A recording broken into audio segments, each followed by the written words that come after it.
की मी त्या जीआरच्या बद्दल तो चांगला आहे का नाही याच्याबद्दल बोलवणं, नंतर भूमिका घे.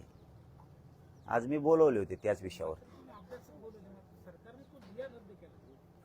हा मग ते मला माहित नव्हतं. मग आता का रद्द केलाय, मग चांगला आहे का ते याच्यावर चर्चा करू आम्ही. का रद्द केला किंवा ठेवायचा का नाही ठेवायचा याच्यावरती चर्चा होईल.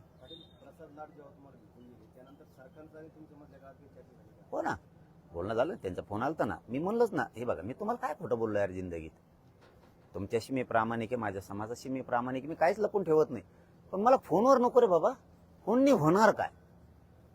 तू काय सांगणार आहे सांगा मला. हा, तू म्हणणार समजा टाइम लागतोय, 8 महिने 10 महिने झाले टाइम दिला. तुम्ही म्हणता जीआर काढायचा तर काढलाय.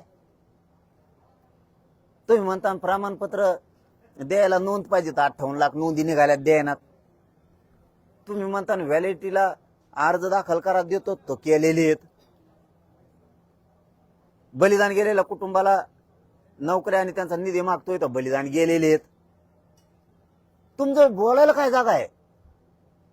तुमच्याकडे उत्तर द्यायला सरकारकडे जागाच नाही. त्यांनी मला खिंडीत पकडायला ठरवलं होतं यावेळेस. मी टाकला डाव.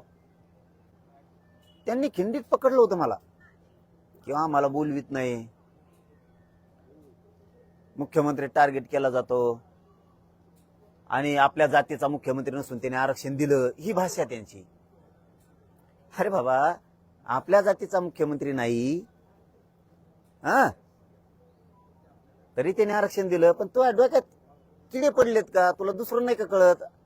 तो आपल्या जातीचा नसून त्याने आरक्षण दिलंय, पण तो आपल्या जातीचा नसून मराठ्याने त्याला मुख्यमंत्री केलं ना.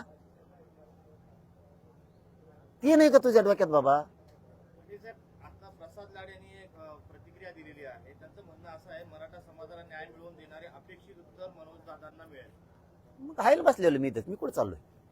हे बघा, मी पुन्हा काय सांगितलं की मी ते विषय मोगस संपविला.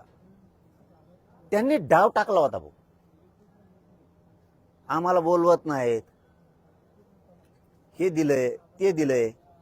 फक्त लाडांना एवढं जरी कळलं तरी खूप झालं, असं माझं म्हणणं आहे.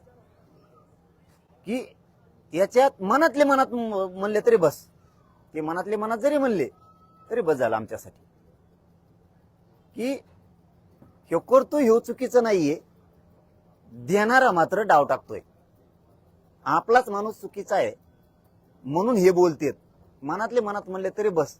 त्यांचा राजीनामा नको आम्हाला, त्यांचं काय नको. लय झालं तर फक्त येऊन आंदोलनात बसले तरी खूप झालं.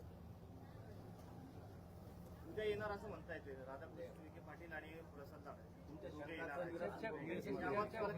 होणार चर्चेला काय, त्यांना आम्ही नाही म्हणलोच नाहीत ना. आणि मनोज दादांचं उपोषण होऊ नये यासाठी मी उद्या विखेंसोबत प्रवास करतोय असं म्हणतात. प्रवास करतोय म्हणजे उपोषण होऊ नये. मला वाटलं ट्रक न्यायला लागलेत प्रवास करते. तसे होय प्रवास करतात म्हणले इतके दिवस लागणार मग यायला. मला वाटलं आजच निघालेत. कारण बंद केलेत नाही विमान बंद केलेत. तेल मिळत नाही म्हणून. डिझेल वाचा म्हणले आमचे मोदी साहेब, आपले सगळ्यांचे मोदी साहेब सर. ते म्हणले की बंद करून टाका सगळं, इंधन वाचा, तेल वाचा. त्यामुळे मग आता सध्या कोणी एसटीने फिरत, कोणी त्या याच्या गाडीवर फिरत आहे, त्या लाईटवरच्या आकडे टाकायच्या गाडीवर, चार्जिंगच्या गाडीवर चालतात आकडा टाकी देत. पुढे गेलं की